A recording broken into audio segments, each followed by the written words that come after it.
नमस्कार, मी प्रमोद गोसावी प्रतिबिंबमध्ये आपलं स्वागत करतो।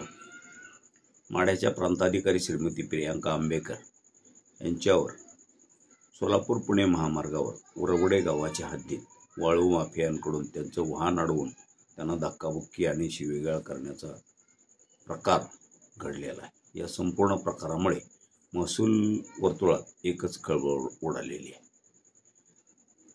गेल्या 2 दिवसापूर्वी टेंभुर्णीमध्ये एका सिनेमागृहाच्या उद्घाटन प्रसंगी सोलापूर जिल्ह्याचे माजी संपर्क मंत्री आणि विद्यमान सरकारमधील जलसंपदा मंत्री राधाकृष्ण विखे पाटील यांनी सोलापूर जिल्ह्यामध्ये वाळू, खडी आदी प्रकारामध्ये खूप मोठी वाहनं सक्रिय आहेत आणि ही सगळी लोक आपलीच आहेत, म्हणून त्यांच्याकडे दुर्लक्ष करायला आपण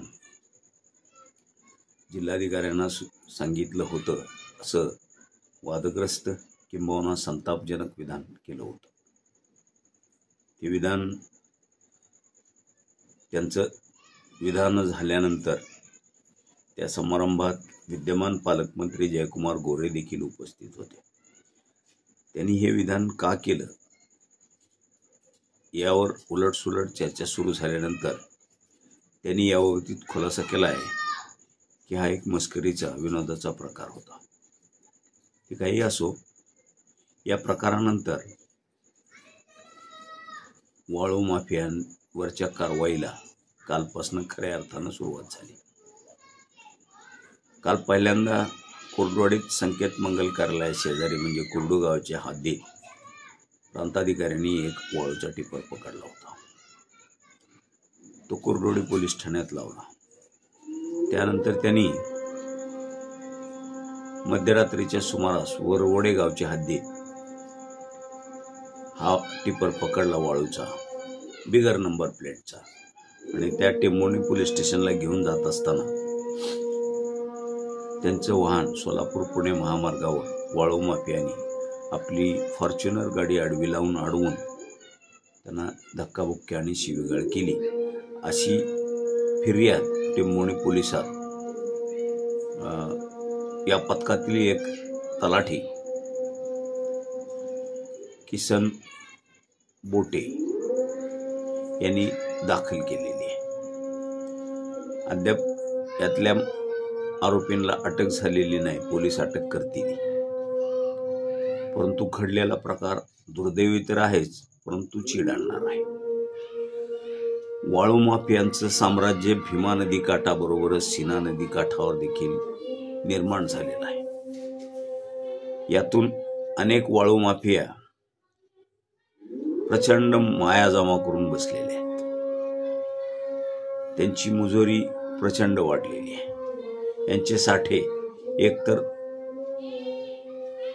स्वतःच्या जमिनीच्या बाहेर गायरानात म्हणजे शासकीय जमिनीत किंवा या तालुक्याच्या हद्दीच्या लगतच्या भागात, म्हणजे जिथून अन्य तालुक्याची हद्द सुरू होते अशा ठिकाणी, म्हणजे त्या ठिकाणावर या तहसीलच्या कर्मचाऱ्यांना कारवाई करता येऊ नये अशा ठिकाणी मोठमोठे वाळूचे साठे करून ठेवलेले आहेत। भीमा नदीकाठचा परिसर जसा धुंडाळल्यानंतर अनेक ठिकाणी वाळूचे साठे आढळून येतील, तसाच सीनाकाठचा परिसर धुंडाळल्यानंतर देखील अनेक ठिकाणी प्रचंड मोठे साठे वाळूचे आढळून येऊ शकतात। हा एक गोरखधंदा सुरू झालेला आहे या तालुक्यात। आणि आता माजी पालकमंत्र्यांनी सांगितलं, चेष्टेत का होईना, की मी जिल्हाधिकाऱ्यांना दुर्लक्ष करायला सांगितलं। त्यामुळं संपूर्ण पिरियडमध्ये या वाळू माफियांवर कारवाई झालेली नव्हती। काल या विधानानंतर कारवाईचा श्रीगणेशा झालेला आहे आणि याचा अर्थ असा की त्या विधानाचे पडसाद उमटण्यापूर्वी वाळू माफियांवर छोटी मोठी का होईना कारवाई करून वाळू माफियांच्या विरोधात प्रशासन कारभार करतंय असा दाखवण्याचा प्रकार सुरू झालेला आहे। आणि संपूर्ण महसूल कर्मचाऱ्यांना वाळू माफिया कोण कोण आहेत याची इत्थंभूत माहिती आहे.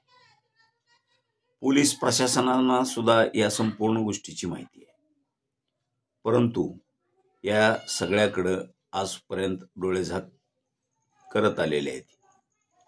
कालच्या प्रकारामुळं आता तरी प्रशासन जागं होईल, आपले अधिकार दाखवून देईल आणि धडक मोहीम राबवून वाळू माफियांचे कंबरडं मोडतील अशी अपेक्षा बाळगणं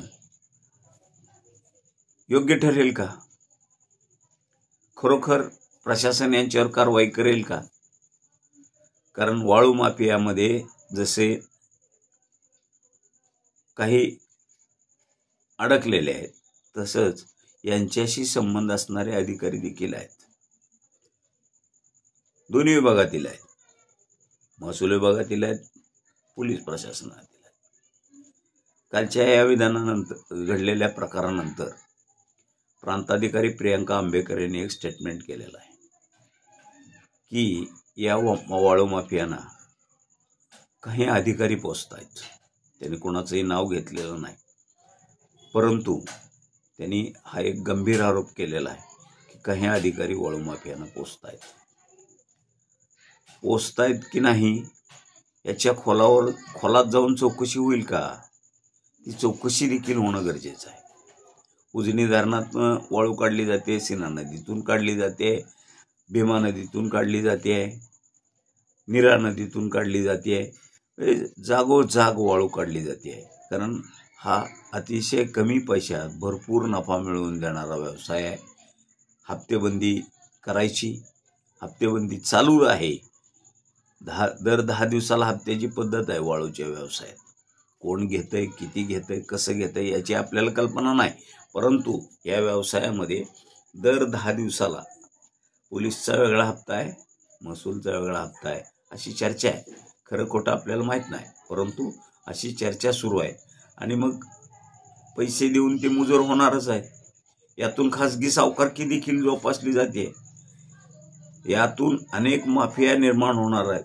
त्यामुळे यांचं कंबरडं वेळीच मोडायला प्रशासन तयार होईल का? तशी कारवाई करेल का? हा खरा कळीचा मुद्दा आहे. पण यावर काय कारवाई होणार आहे आणि कधी होणार आहे यासाठी आपल्याला आणखी काही काळ वाट पाहावी लागणार आहे. तोपर्यंत आपण आज याच ठिकाणी थांबू. हा व्हिडिओ जर तुम्हाला आवडला तर लाईक करा, शेअर करा आणि सबस्क्राईब करायला देखील विसरू नका. धन्यवाद.